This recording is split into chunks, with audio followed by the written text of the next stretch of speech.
but they're saying he's looking at us, looking at him. Welcome back to the Angry American. Listen, guys, this really is breaking news because it sheds a new light on what was really going on in the counter sniper team's minds. You saw that clip in the beginning. They said he's looking at us, looking at him. And a counter sniper would know rangefinder glasses. You know, they look like binoculars. They're used to determine the range to a target in yards. How many yards to a target when you take the shot, so you can adjust for windage and bullet drop and all this other stuff. But anyway, let's get right to the video. We're going to watch it together. This is an X post by Curtis Houck. It says, breaking: CNN's John Miller reveals 3 new details on the gunman who tried to assassinate Donald Trump. Earlier in the day, he went through Secret Service security with his rangefinder and scoped out the snipers who spotted him and said they need to keep an eye on him.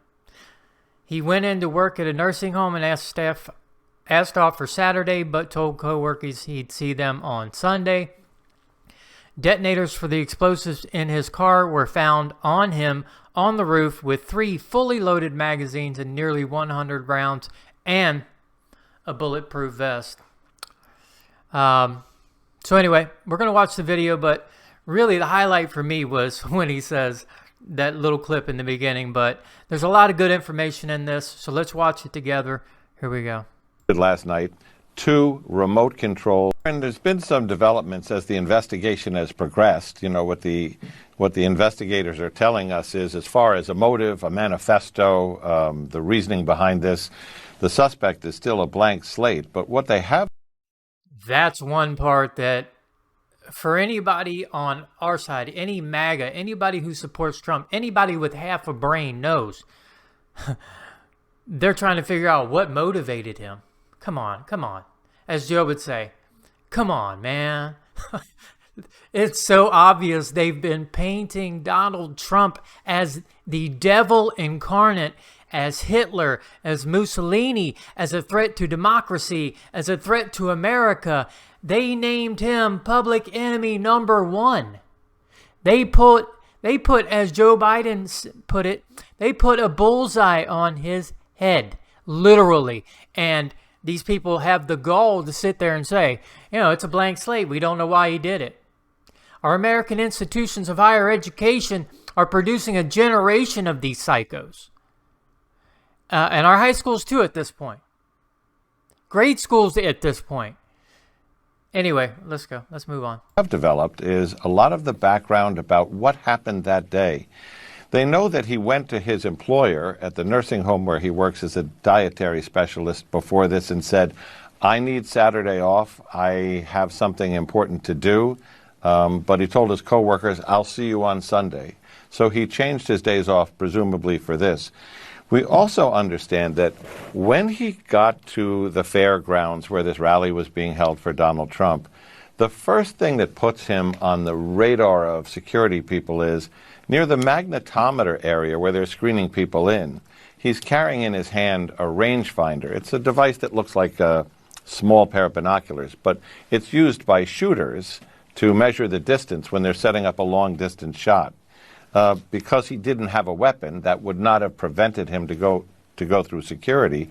But they did flag, what does he have this in his hand for? At that point, they told people, keep an eye on this guy. But listen, anybody bringing what they knew was a rangefinder into a Donald Trump rally or a rally for anybody or any supposedly secure event, secured environment to keep people safe. He brings in a rangefinder and they wouldn't have stopped him for that? First of all, I think that's absurd. They should have told him, what are you doing with those? They should have detained him and questioned him and searched him right away. That is a red flag. I mean, seriously, folks, they didn't want to upset this guy who's carrying in a rangefinder, and they knew that's what it was? That's crazy. But they did flag, what does he have this in his hand for?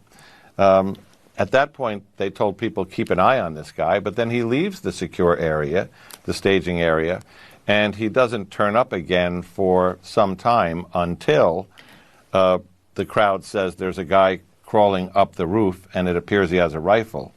There is an eerie moment in here, Aaron, where he's taking the rangefinder and he's looking through it at the counter sniper positions, and one of the counter sniper positions is looking at him through the scope. At this point, there's not a gun in the picture, as I understand it, but they're saying he's looking at us, looking at him. Then when people alert the police and they try to...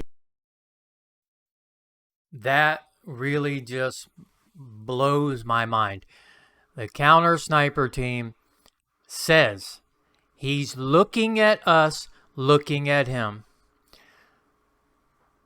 That's crazy because, you know, first of all, they'd like you to believe, let's back up a second. They'd like you to believe that the level of technology, the level of organization, the level of connectivity on this planet is so crazy right now, and AI is going to take over, and this, that, and the other.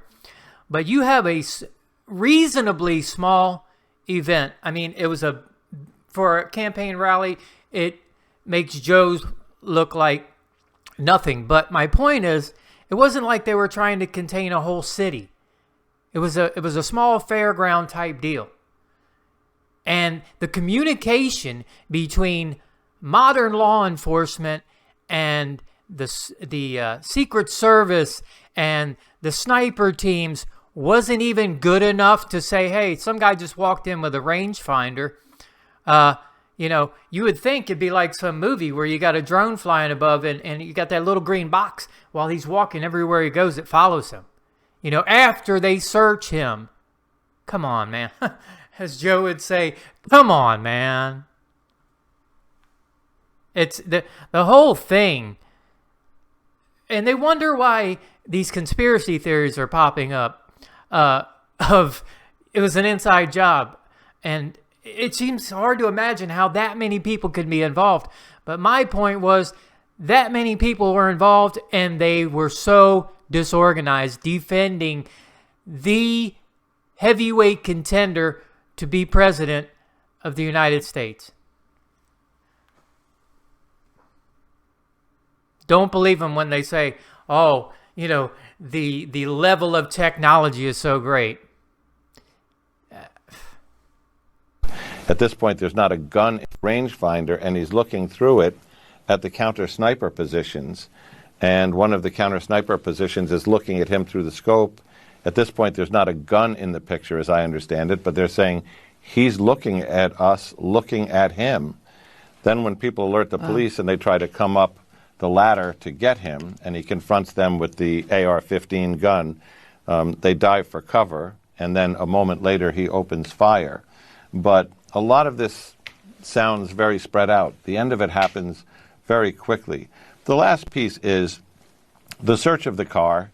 As we reported last night, 2 remote-controlled IEDs, remote-controlled bombs in the car. The remote control for those devices found on his person on the roof, according to sources. 3 fully loaded magazines with nearly 100 rounds, a bulletproof vest. So it raises the question, did he expect to escape from this? And if so, what was all that intended for? What was to happen next? Questions that are still open in the minds of these investigators. Us is as far as a motive, a manifesto.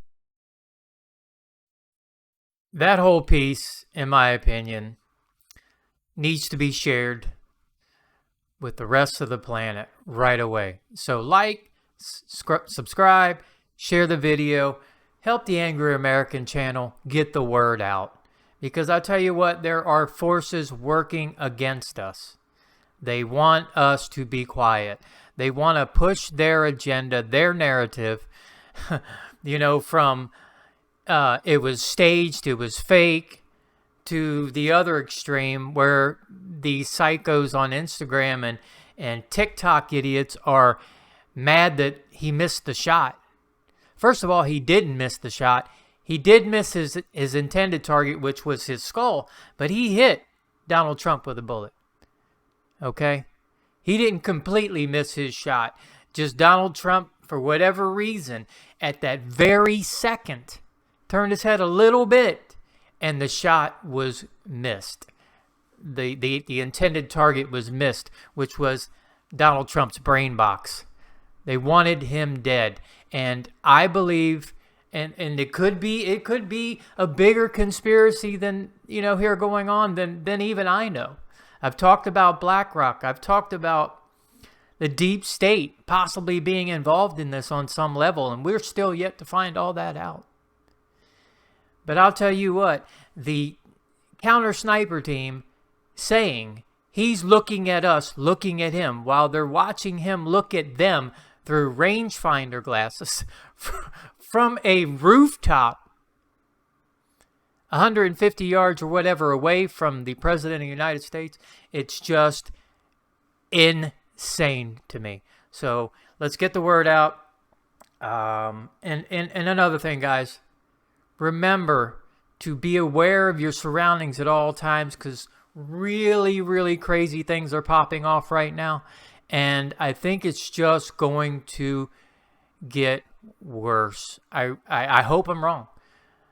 But I think that it's ramping up. The election in November, they still have to deal with Trump. They're mad about that.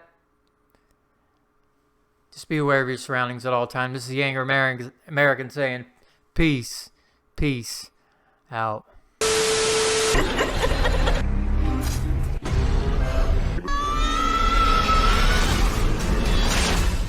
I learned about kids jumping on my lap, and I love kids jumping on my lap.